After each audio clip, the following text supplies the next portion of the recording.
Assalamualaikum warahmatullahi wabarakatuh. Yang kami hormati Encik Muhammad Syurazi Hafiz bin Abdul Aziz selaku pensyarah komunikasi perundingan. Pada hari ini, kumpulan kami iaitu daripada kumpulan Excellent akan membentangkan tajuk iaitu bentuk penyampaian tentang maklumat vaksinasi kepada pengguna. Kumpulan kami terdiri daripada 5 orang, iaitu saya, Encik Firdaus, seterusnya Encik Hanafi, Encik Syahira, Encik Zul Kamal dan Hazri. Okey, tanpa membuang masa, dijemput ahli kumpulan untuk membentangkan tajuk pada hari ini. Dipersilakan. COVID-19 atau lebih dikenali sebagai Coronavirus 2019. Pada 17 November 2019, kes pertama di China telah dilaporkan iaitu di Pasar Wuhan. Pertubuhan Kesihatan Sedunia WHO pada ketika itu telah mengisytiharkan sebagai pandemik kerana wabak COVID-19 ini telah menjejaskan lebih daripada 100 buah negara. Pada 25 Januari 2020, Menteri Kesihatan Malaysia pada ketika itu, Datuk Seri Dr. D. Zulkifli Ahmad telah mengesahkan kes pertama 2019 nCoV COVID-19 membabitkan 3 warga Cina yang masuk ke Malaysia melalui Johor dan dari Singapura pada 23 Januari. Pada 24 Februari 2021, pelan imunisasi COVID-19 kebangsaan telah dilancarkan oleh Perdana Menteri Malaysia. Pada 21 Februari 2020, ketibaan vaksin kumpulan pertama, vaksin Pfizer-BioNTech. Fasa pertama telah diberikan kepada petugas barisan hadapan seperti polis yang menjaga PPB, Sekatan Jalan Raya SJR pada Februari hingga April 2020. Pada fasa kedua pula, April hingga Ogos 2020, kumpulan berisiko tinggi, warga emas berusia 60 tahun ke atas, kumpulan rentan yang dengan masalah mobiliti, golongan orang kurang upaya OKU. Pada fasa ketiga, Mei 2020 hingga Februari 2021, golongan dewasa telah disasarkan daripada 18 tahun hingga ke atas. Bentuk penyampaian bagi maklumat mengenai vaksin menjadi masalah apabila terdapat individu yang menyebarkan dan memesongkan fakta secara negatif mengenai COVID-19 dan juga vaksinasi. Penyampaian maklumat mengenai vaksin juga tidak tercapai. Terbentuknya golongan anti vaksin. Kesan sampingan setelah pengambilan vaksin tersebar tanpa batasan dan halangan melalui media sosial, iaitu berita palsu, status halal dan juga kesan jangka panjang vaksin tersebut diragui. Hai, Assalamualaikum. Nama saya Nur Syahira binti Abdul Aziz. Nombor matrik 268581. Okey, dekat sini kita bincang tentang sebab mengapa isu penyampaian vaksin ini dipilih. Dalam kajian kami adalah satu, mencapai hasrat kerajaan imuniti berkelompok. Kedua adalah maklumat mengenai vaksin dapat diterima oleh masyarakat. Yang ketiga, penggunaan media sosial sebagai medium pelaksanaan pemberian maklumat kepada masyarakat. Okey, secara rumusnya, sebab mengapa kami memilih isu ini adalah kita dapat, seperti yang kita kenal pasti, rata-rata masyarakat tidak menerima dengan baik maklumat yang diberikan oleh pihak berkaitan tentang isu vaksin ini. Dan banyak yang tular di media sosial yang mengatakan isu-isu tentang kandungan vaksin. Jadi melalui sini kita dapat memastikan dan mengenal pasti mengapa terjadinya masalah-masalah yang berkaitan. Okey, kita pergi kepada slide yang seterusnya, iaitu mengenal pasti masalah-masalah yang berlaku dalam penyampaian maklumat vaksin. Okey, yang pertama masalah yang kita dapat kenal pasti adalah yang pertama, maklumat tidak terkawal dan tular di media sosial membuatkan rakyat sangsi dengan kandungan yang digunakan dalam proses pembuatan vaksin. Okey, perkara ini dapat kita pasti memang kebanyakan golongan, terutama golongan warga emas yang sangat-sangat tidak yakin dengan kandungan yang terdapat dalam vaksin. Okey, salah satu adalah kerana secara penyampaian yang diberikan oleh pihak berkenaan adalah tidak menepati kandungan yang ingin diberikan kepada masyarakat lah, sebab mereka menggunakan istilah-istilah yang spesifik, istilah-istilah sains, menyebabkan golongan-golongan warga emas ini tidak memahami tentang apa itu yang ingin disampaikan tentang kandungan vaksin tersebut lah. Okey, yang kedua, wujud golongan anti vaksin dan golongan yang menolak vaksin. Okey, perkara ini adalah dua golongan yang berbeza. Yang pertama adalah golongan anti vaksin. Golongan ini yang menghasut ramai masyarakat untuk tidak mengambil vaksin kerana ada isunya yang halal haram dan banyak lagi lah. Okey, yang kedua golongan yang menolak vaksin. Menolak vaksin ini adalah seperti yang kita tahu, permulaan vaksin ini diambil banyak sangat kes yang menyebabkan imuniti badan. Okey, ada setengah badan yang tidak boleh menerima vaksin ini dan menyebabkan adanya kematian, adanya penyakit-penyakit sawan. Menyebabkan perkara itu sangat tak ditakuti oleh ramai masyarakat lah. Okey, yang ketiga adalah kurang kemahiran ilmu sains. Okey, seperti yang kita tahu, kebanyakan masyarakat tidak mengetahui tentang ilmu sains dan tidak mempunyai ilmu sains. Jadi mereka tidak memahami secara spesifik tentang apa yang dimaklumkan oleh masyarakat tentang informasi vaksin inilah, dan menyebabkan mereka ni merasakan yang mereka tidak memerlukan vaksin dan tidak yakin dengan vaksin ini adalah ubat untuk mencegah dan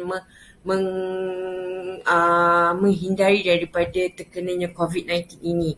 Okey, yang kelima adalah rakyat kurang yakin dengan usaha yang dilaksanakan oleh kerajaan oleh isu-isu kerana politik, dan seperti yang kita tahu sewaktu COVID-19 ini pemilihan dan pertukaran Perdana Menteri berlaku. Jadi jadi rakyat mengetahui yang bahawa ini adalah salah satu agenda atau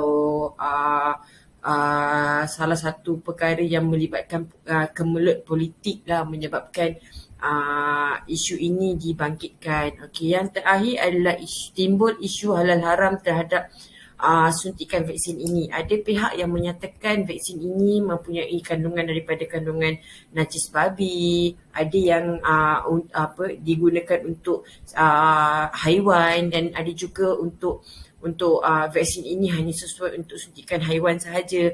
Jadi mereka ini merasakan yang produk ini tidak bagus dan tidak boleh digunakan dalam badan manusia, menyebabkan mereka tidak yakin dengan usaha yang kerajaan berikan laksanakan ini untuk menghindari dan mengurangkan lagi wabak penyakit COVID-19 kepada masyarakat. Okey, sekian dari saya. Terima kasih. Assalamualaikum warahmatullahi wabarakatuh. Hari ini saya akan memberi penerangan mengenai kesan terhadap masyarakat tempatan dan juga global. Seperti yang kita maklum, terdapat pelbagai kesan-kesan yang boleh mempengaruhi masyarakat tempatan maupun masyarakat global. Yang pertama, maklumat yang tidak terkawal. Dia memberi kesan dan mempengaruhi masyarakat tentang keberkesanan vaksin, yang mana terdapat pelbagai pihak yang menyalurkan maklumat-maklumat palsu tentang keburukan mengenai vaksin ini. malah ia akan memberi kesan dan juga mempengaruhi masyarakat tentang keberkesanan vaksin. Selain itunya, berlakunya keadaan panik di kalangan masyarakat yang mana mendapat berita palsu daripada sumber-sumber yang tidak benar, maka mereka membuat satu andaian tersendiri bahawa vaksin ini boleh menyebabkan kematian, malah mencacatkan anggota fizikal dan memberi kesan yang amat buruk pada masa akan datang. Poin yang nombor 2, wujud golongan anti vaksin dan menolak vaksin. Anti vaksin dan menolak vaksin ini dua entiti yang berbeza kerana golongan anti vaksin kebanyakan berlaku di kawasan luar bandar dan golongan menolak vaksin tidak mempengaruhi dan berpegang pada hujah tersendiri. Seperti yang kita maklum, golongan anti vaksin ini kebanyakan berlakunya di kawasan bandar seperti di kampung-kampung yang mana kebanyakan masyarakat yang berada di luar bandar ini mereka tidak mempunyai input dan mereka mendengar daripada sumber yang tidak benar, maka mereka ni memberi persepsi yang tidak betul kepada vaksin ini, malah mempengaruhi masyarakat yang berada di luar kampung ini untuk tidak mengambil vaksin. Seperti contoh di bandar, di pusat bandar, kebanyakan masyarakat Malaysia ini telah mengambilnya sepenuhnya vaksin. Yang menolak kebanyakan vaksin ini ialah mereka yang terdiri daripada berbagai usia peringkat di luar bandar seperti di kampung-kampung. Golongan yang menolak vaksin tidak kemudian poin yang nombor 2 ialah golongan menolak vaksin tidak mempengaruhi dan berpegang pada hujah sendiri. Seperti yang kita maklum, terdapat juga golongan yang menolak vaksin dan tidak mempengaruhi dan berpegang pada hujahnya sendiri. Seperti yang kita lihat sendiri, dapat golongan seperti golongan guru, yang guru sekolah agama dan juga sekolah peringkat golongan profesional, sekolah menengah dan juga sebagainya. Mereka tidak mempengaruhi orang lain, malah mereka mempunyai satu stand yang sendiri yang mana berpegang pada fakta masing-masing yang mereka menolak vaksin ini atas alasan tertentu, tetapi mereka tidak mempengaruhi masyarakat yang lain. Poin yang ketiga, kurangnya kemahiran ilmu sains. Seperti yang sedia maklum, akibat kepada masyarakat yang kurangnya ilmu sains ataupun bukan ahli ilmu sains, mereka membuat layan yang tersendiri yang mengatakan bahawa vaksin ini boleh menyebabkan kematian, malah boleh mencacatkan tubuh mereka sendiri. Selain itu juga, mereka mempertikaikan maklumat yang disalurkan oleh kerajaan. Mereka mengatakan sumber yang mereka dapat itu adalah lebih benar dan juga sahih, yang mana kerajaan ini berselindung daripada perkara-perkara yang tertentu. Poin yang keempat, kemelut politik menyebabkan rakyat kurang yakin dengan usaha kerajaan. Terdapat unsur sabotaj di kalangan pemimpin politik untuk kepentingan sendiri. Seperti yang kita sedia maklum bahawa politik di Malaysia ini tidak tersabil. Kemudian mereka mengambil kesempatan ini melakukan satu sesetengah pihak saja ataupun sesetengah pihak tidak bertanggungjawab telah melakukan sabotaj, iaitu menyampaikan maklumat yang palsu demi kepentingan diri sendiri. Selain itu, perpecahan di kalangan pemimpin ini juga akibat politik tidak stabil menyebabkan rakyat sendiri tidak percaya atau tidak confident terhadap saluran yang diberikan oleh pihak kerajaan untuk membantu rakyat sendiri. Poin yang kelima ialah isu halal dan haram. Seperti yang kita maklum, kajian yang dilaksanakan oleh kerajaan Malaysia ini telah dilakukan dengan berbagai agensi. Malah kerajaan Malaysia sendiri telah berpandukan berkiblatkan kepada WHO, yang manakah merupakan para ahli sains telah berkumpul di situ untuk mencari penawar pada COVID-19 ini. Dan bukannya hanya di negara Malaysia, malah di negara Arab Saudi sendiri atau di negara-negara yang mana pendudukan Islam yang ramai, mereka menerima vaksin ini demi menjaga kemaslahatan umat. Selain itu, pemimpin agama sendiri pun telah membuka pendirian masing-masing dan mereka telah mengatakan bahawa vaksin ini tidak vaksin ini perlu dan wajib diambil oleh setiap golongan kerana untuk menjaga maqasid syariah itu, untuk itu menjaga nyawa kita daripada terancam. Sekian, terima kasih daripada saya. Terima kasih diucapkan kepada sahabat saya yang telah membuat pembentangan sebentar tadi. Assalamualaikum, nama saya Muhammad Firdaus. Hari ini saya akan membentangkan iaitu berkenaan dengan jenis pendekatan rundingan dan teori yang sesuai. Okey, kalau kita lihat pada slide ni, okey, kita ada satu rundingan distributif dan kita ada 4 pendekatan.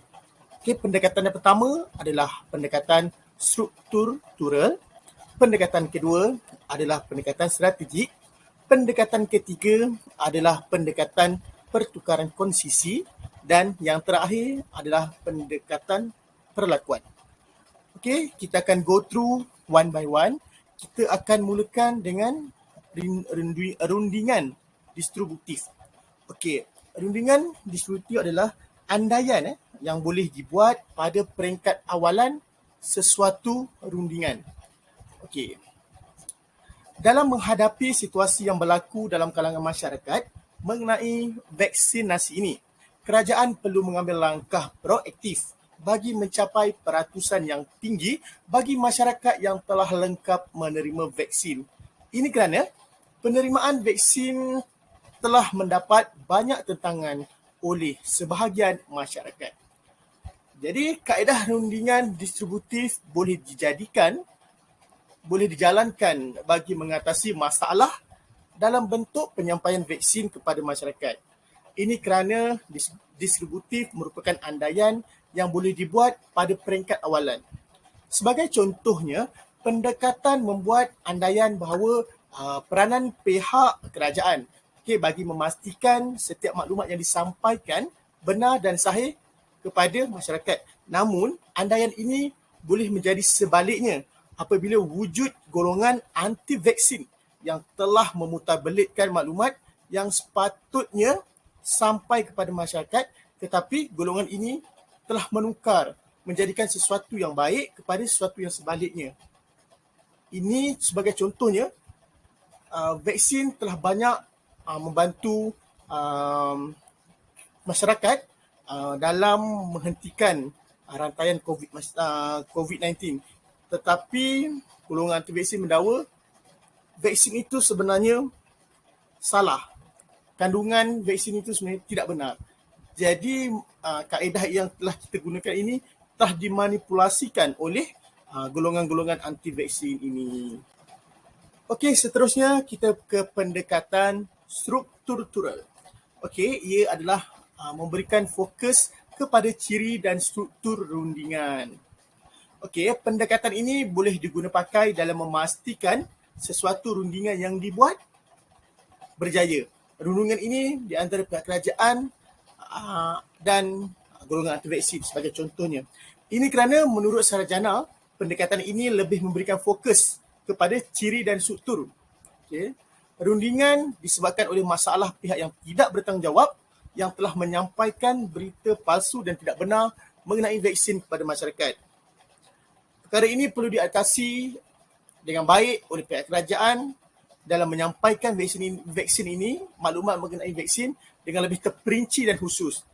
Jadi setiap maklumat perlulah sahih, perlulah benar berserta dengan contoh bagi memastikan masyarakat mengambil vaksin ini. Okey. Ianya juga adalah bagi memastikan masyarakat mengetahui fungsi di sebalik pengambilan vaksin ini. Jadi melalui pendekatan ini, masyarakat tidak ragu-ragu untuk menerima vaksin yang diberikan kepada masyarakat. Pendekatan yang seterusnya adalah pendekatan strategik. Ianya melibatkan atau mempunyai kaedah rancangan dan plan untuk memastikan keputusan yang dibuat mampu dicapai bersama. Pendekatan strategik ini adalah bagi memastikan kaedah penyampaian vaksin ini berlaku secara teratur, tertib. Seperti yang kita sedia maklum, sebarang rundingan yang akan dibuat perlu mempunyai kaedah. 1. Kedua, kena ada rancangan. Dan kena ada plan. Kenapa? Untuk memastikan keputusan yang dibuat mampu dicapai bersama. Menurut teori yang terkandung dalam pendekatan strategik, ianya meliputi teori pemilihan rasional, teori keputusan dan bidang matematik. Rundingan ini lebih tertumpu kepada matlamat yang membawa hasil kepada rundingan. Oleh itu, rundingan jelas akan memberikan kesan positif kepada pihak kerajaan kerana vaksin yang diberikan kepada masyarakat telah menunjukkan peratusan yang tinggi saban waktu dan mampu menangani masalah COVID-19 di kalangan masyarakat. Jika kita lihat strategi yang kerajaan telah jalankan untuk penyampaian vaksin ini, semakin lama semakin orang kata semakin berjaya kerana kes vaksin, kes COVID berkurang dan jumlah masyarakat yang mengambil vaksin bertambah. Itu adalah satu kejayaan yang dianggap berjaya oleh pihak kerajaan. Okey, kita beralih kepada pendekatan yang seterusnya adalah pendekatan pertukaran konsensi. Okey, ia adalah satu ciri-ciri perunding dan personaliti perunding boleh menjadikan penentu kepada rundingan. Okey, untuk yang ini, pendekatan ini sebenarnya memainkan peranan penting bagi memastikan kesinambungan ke arah penyampaian maklumat berkesan melalui rundingan. Okey, ketika rundingan ini dibuat, ciri-ciri perunding, personality perunding boleh menjadi penentu agar pihak anti vaksin ini bersetuju dengan rundingan yang dibuat. Seperti contohnya, seorang yang menjadi perunding untuk pihak kerajaan mestilah seorang perunding yang terbaik, yang mempunyai ilmu pengetahuan dan mempunyai personality yang memberikan bila orang tengok, kita yakin dengan apa yang cuba sampaikan.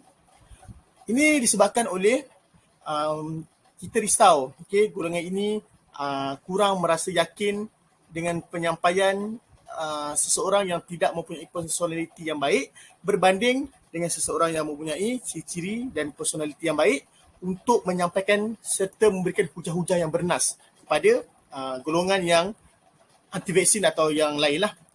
Jika dilihat kepada teori pelakuan ini, dalam rundingan ia adalah melibatkan interaksi.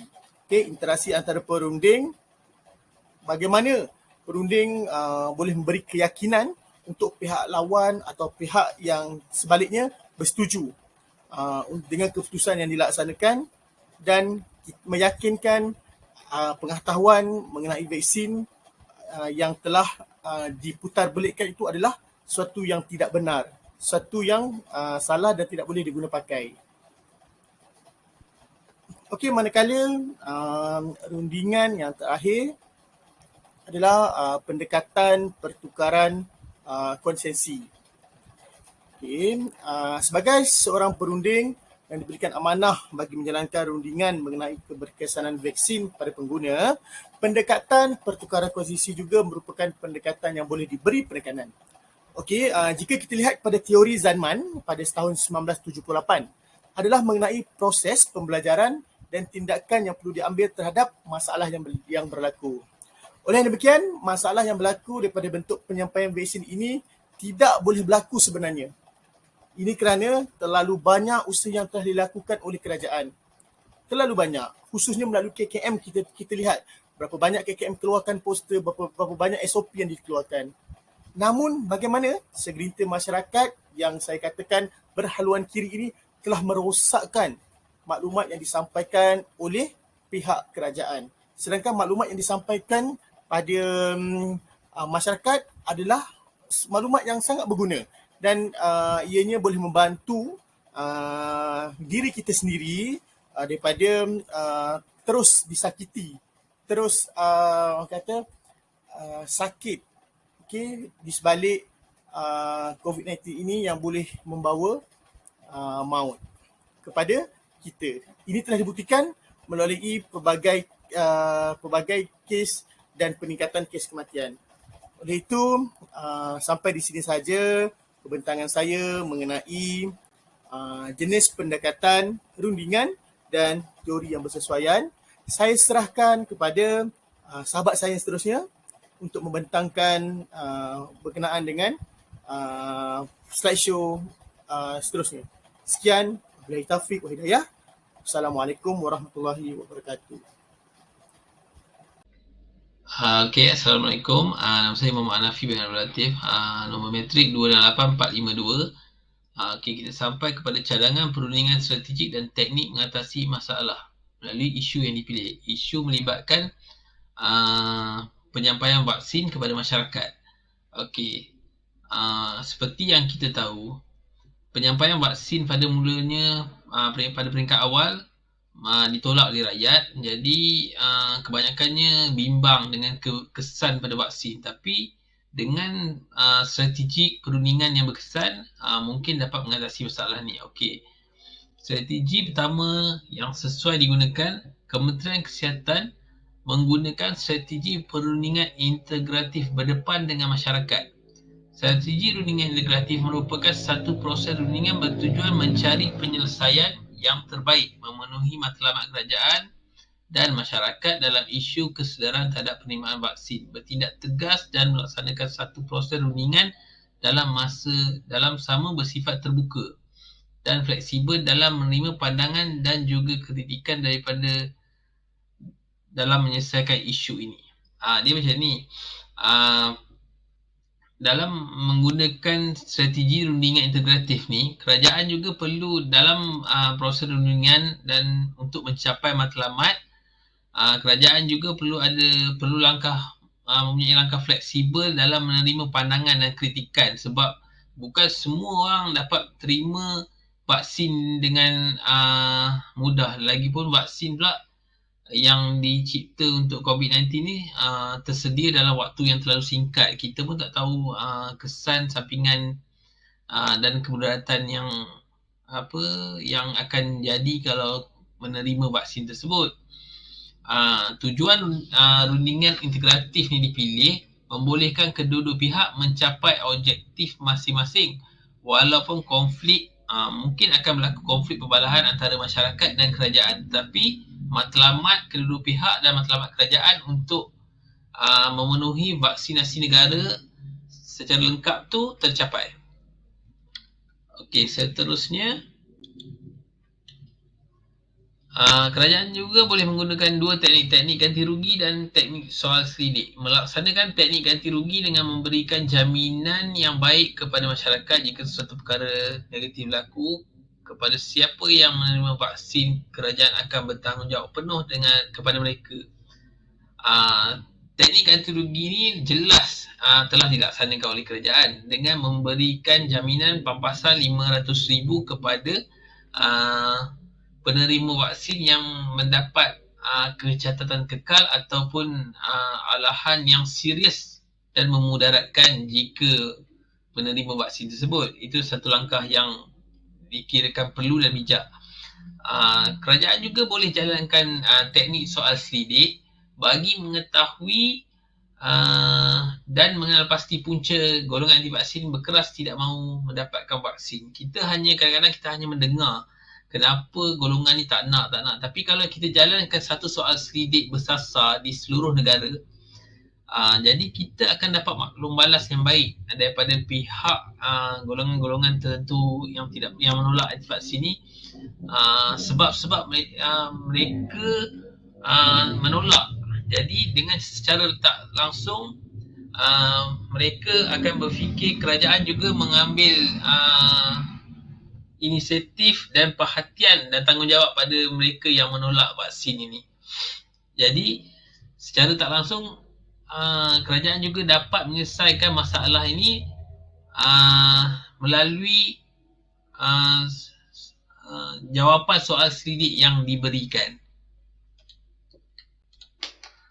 Seterusnya, melaksanakan strategi pembujukan. Strategi pembujukan dengan membina kepercayaan masyarakat dengan setiap susun atur dan perancangan yang dilaksanakan kerana dengan ketulusan dan kejujuran daripada pemimpin negara dan kerajaan mampu mengubah persepsi dan cara golongan yang menolak vaksin ini ke arah yang lebih positif. Okey.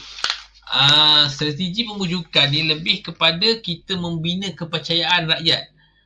Golongan anti vaksin ni susah untuk terima vaksin yang baru sangat ni kan. Jadi dengan kita mengadakan rundingan, perbincangan, penerangan, turun padang, berbincang, berjumpa kan, dengan cara membina kepercayaan dulu sebelum sesuatu benda tu dilaksanakan. Bukanlah dengan cara memaksa. Jika dengan cara memaksa ni, golongan ni akan lebih memberontak dan menolak sekeras-kerasnya vaksin. KKM juga boleh mengadakan program kesedaran berfasa ke seluruh negara. Okey. Sebagai rakyat, tadi kita dah bincang peranan-peranan kerajaan. Jadi sebagai masyarakat juga perlu mempunyai peranan dengan menjadi pendengar yang baik. Peranan masyarakat ni penting. Peranan masyarakat diperlukan untuk mendengar kerana perkara ini melibatkan nyawa dan masa depan mereka. Okay. Kedua, mendengar dapat membantu masyarakat memahami dan mengembangkan pengetahuan berkenaan fungsi dan peranan vaksin kepada kesihatan. Okey, ketiga, memahami apa yang disampaikan, faham dan mampu membezakan maklumat yang sahih dan palsu. Nombor 4, mengingati dan menyimpan semua maklumat penting yang disampaikan oleh pihak kerajaan melalui program tersebut. Setelah memahami semua yang disampaikan, masyarakat mampu membuat keputusan yang bijak dan memberi maklum balas melalui apa yang disampaikan oleh pihak kerajaan. Kerajaan akan setiap kali ada benda baru, terutamanya melibatkan vaksin ni lah, kerajaan akan mengadakan kempen kesedaran, turun padang melalui Kementerian Kesihatan, menerangkan. Jadi peranan masyarakat perlu ada, kesedaran masyarakat perlu ada untuk cuba mendengar.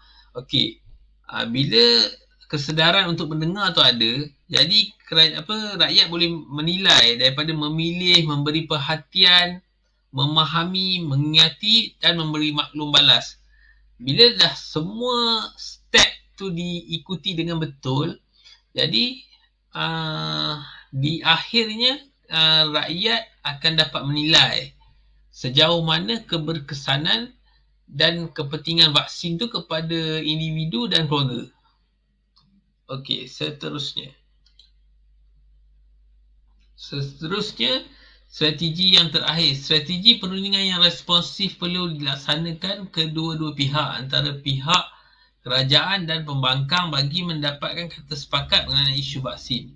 Menggunakan strategi tahap familiarity rendah, memujuk dan berbincang dengan baik dan mendapatkan pendekatan dilaksanakan oleh pihak kerajaan secara baik dan terhormat demi kepentingan rakyat. Kenapa strategi perundingan responsif familiarity rendah ini dipilih? Disebabkan terdapatnya perbezaan budaya, bangsa dan agama dalam parlimen, melibatkan ahli-ahli politik. Jadi menjadi peranan dan tanggungjawab kerajaan dan pembangkang untuk bersatu. Bila mereka bersatu dan membincang dan mendapatkan solusi yang baik, barulah perkara ini dapat dilaksanakan dan dicapai kata sepakat untuk dilaksanakan dan diselesaikan program vaksinasi negara ni di seluruh negara dengan cepat dan dapat menyelamatkan ramai nyawa.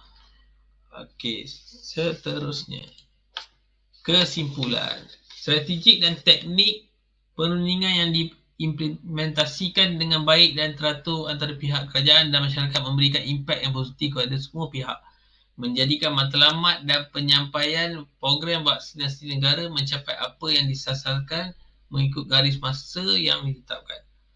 Okey, jika pemilihan teknik-teknik dan strategi rundingan yang betul dilaksanakan oleh pihak kerajaan dan dapat kerjasama yang baik daripada masyarakat, segala program vaksinasi yang kerajaan cuba laksanakan ni dapat dicapai dan takkan ditolak oleh rakyat dan dapat disasarkan mengikut masa yang ditetapkan dan dijamin berjaya dan takkan berlaku kegagalan jika menggunakan strategi dan rundingan yang betul. Sekian, terima kasih.